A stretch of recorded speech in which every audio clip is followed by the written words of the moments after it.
12 noyabr Konstitusiya günüdür, 17 noyabr Milli Dirçəliş günümüzdür. Bu xüsusi günlərin içərisində ən əsas bizə doğma olan ən əsası bu Zəfər bayramımızdır. 2 gün sonra Allah'ın izniyle Azərbaycan Respublikasının hər tərəfində, Qarabağımızın içində, Şuşada, hər tərəfdə Prezident İlham Əliyevin 2020-ci dekabrın 3-ü sərəncamı ilə 8 noyabr bizim üçün hər il 2020-ci ildən bu yana 8 noyabr Zəfər günü kimi bizdə təsdiq olunmuş bir bayramdır. Bugün münasibətilə hamımızı təbrik edirik. Sağ olun.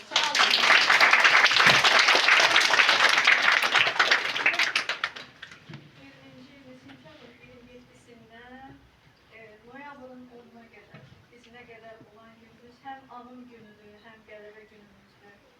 O hər bir qələbənin arxasında bilirsiniz ki, nə qədər həyəcan, çətinlik, o qədər o şəhidlərimiz, qazilərimiz, anaların fəryadı.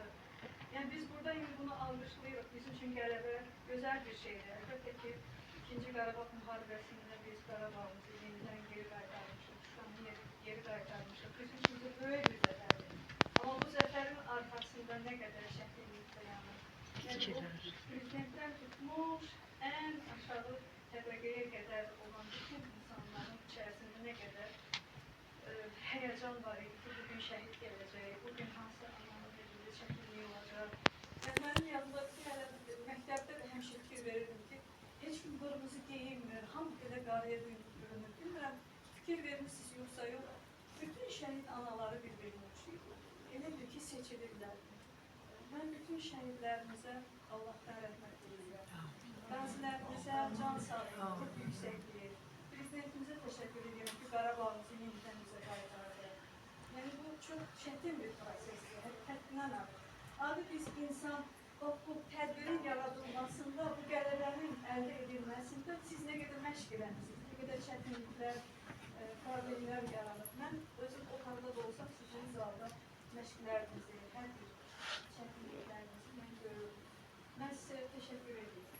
Bütün müəllimlərə, valideynlərə, hamımıza təşəkkür edirəm.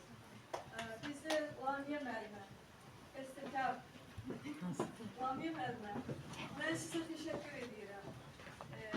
Bu əsəri yaratmağınıza görə qeyrət, incəlik içərisində qeyrətinizi göstərmək, torpağın səsi. Çox sağ olun, var olun. Sizinlə bərabər buradan kim dəstək olursa, hamıya təşəkkür edirəm. Siz deyəsə bir ən kino filmə də bəstəkarlıq eləmişsiniz. Bədii filmə sanatçı olaraq yazılıqlarsa,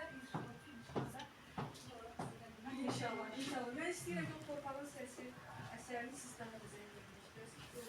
Həqiqətən torpağın səsi duyulur. Həqiqətən. Çox sağ olun. Ansambl olaraq. Təşəkkür edirəm hamınıza. Var olasınız şagirdlərimizə, valideynlərimizə. Valideynlərin burada əziyyəti həqiqətən çoxdur. Həm orta məktəb, həm musiqi məktəbinin çapıdır. Çox çəkin. Təşəkkür edirəm hamınıza.